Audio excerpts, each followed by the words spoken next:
Hi and hello everyone. This is Beslin from Beslin Math Easy channel. Welcome to all. எல்லாரும் எப்படிமா இருக்கீங்க?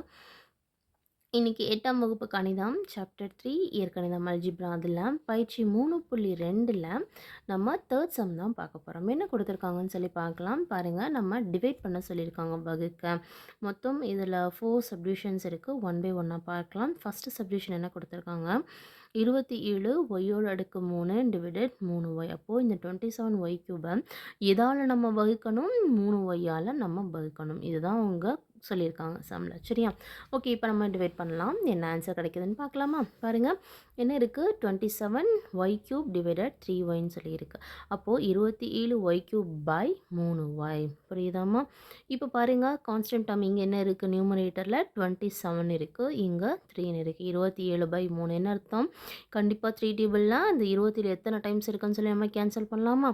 3 ones are 3, 3 9s are 27. ஓகேவா? அப்போ okay, கான்ஸ்டண்ட்டாக முடிஞ்சு 9. இங்கே என்ன இருக்குது, இப்போ இங்கே என்ன 9 கிடச்சிருக்கா, 9 9 ரைட் பண்ணியாச்சு. இங்கே எப்படி இருக்குது பாருங்கள், y பவர் 3 பை y. இப்போ என்ன formula, a power m by a power n is equal to a power m minus n. Formula படி ரைட் பண்ண எப்படி எழுதலாம், இந்த y டேர்மை y பவர் 3 இங்கே மைனஸ் 1. சரியா? 9 எப்படி வச்சுக்கலாம், y பவர் 3லேருந்து 1 கழிச்சா நமக்கு 2 கிடைக்கும். அப்போது 9y ஸ்கொயர். ஓகேவா? ஓகே, இப்போ செகண்ட் சப்டிவிஷன் பார்க்கலாம். என்ன கொடுத்துருக்காங்க, x cube y squared is divided x squared ஒய்ன்னு சொல்லி. அப்போ இந்த டேர்மை இதில் டிவைட் பண்ணுறோம். ஸோ என்ன ஆன்சர் கிடைக்குதுன்னு பார்க்கலாம். பாருங்கள், x cube y squared by x squared y. இப்போ ஃபஸ்ட்டு எக்ஸ் டேர்ம் இருக்கா, இங்கேயும் எக்ஸ் டேர்ம் இங்கேயும் எக்ஸ் டேர்ம். என்ன பண்ணலாம், formula x cube by x ஸ்கொயர்னா ஃபார்முலா இருக்குது தானே நமக்கு, a power m by a power n படி எழுதுனா எப்படி எழுதலாம், எக்ஸ் பவர் 3 மைனஸ் 2ன்னு எழுதலாம். இப்போ x power 1.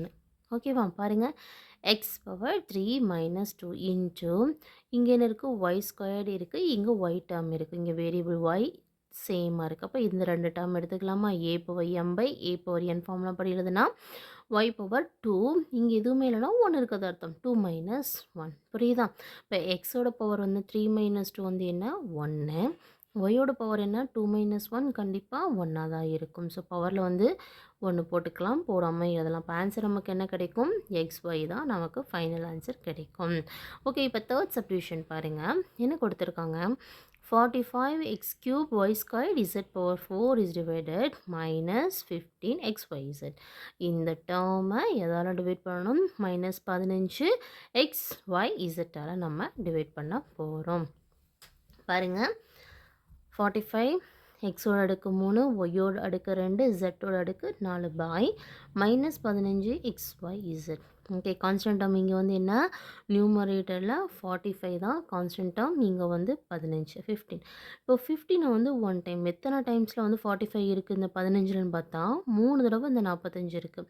So 15 1 time, 3 times நம்ம போட்டோம் அப்படின்னா 15 3s are 45 கிடைக்கும். சரியா? ஓகே, இப்போது 3 போட்டாச்சு, இங்கே மைனஸ் இருக்கா, அது நம்ம நியூமரேட்டரில் எழுதிக்கலாம், தப்பு கிடையாது. ஓகேவா? சப்போஸ் இல்லைனா எப்படி கூட பண்ணிக்கலாம், இங்கே என்ன plus plus into minus minus அப்படின்னு சொல்லலாம். சரியா? ஓகே, இங்கே 3 இருக்குது, எழுதியாச்சு. அடுத்து பாருங்கள், வேரியபிள் இங்கே எக்ஸ் இங்கே எக்ஸா.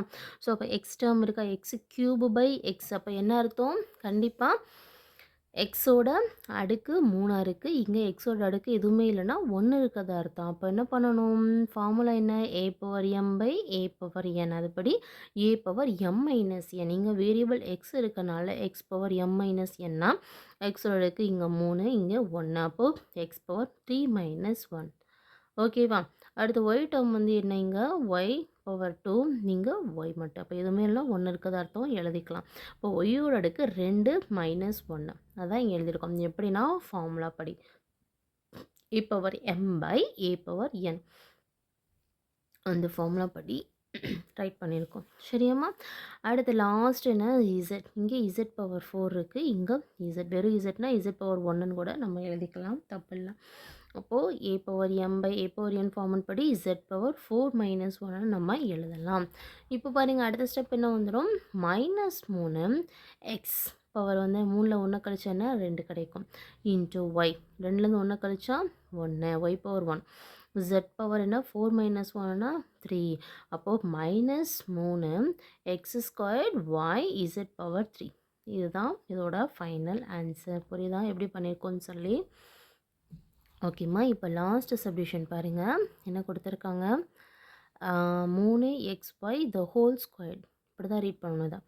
அதாவது 3xy ஸ்கொயர்னு சொல்லிடக்கூடாது. இந்த ஸ்கொயர்டு எதுக்கு வந்து பொதுவானதுன்னு பார்த்தா 3xy இந்த மொத்த டேர்முக்குமே common 3xy the whole squared divided 9xy. இந்த மொத்த டேர்மையும் எதால் நம்ம வகுக்க போகிறோம்? இந்த 9xyயால் நம்ம டிவைட் பண்ண போகிறோம். சரியா?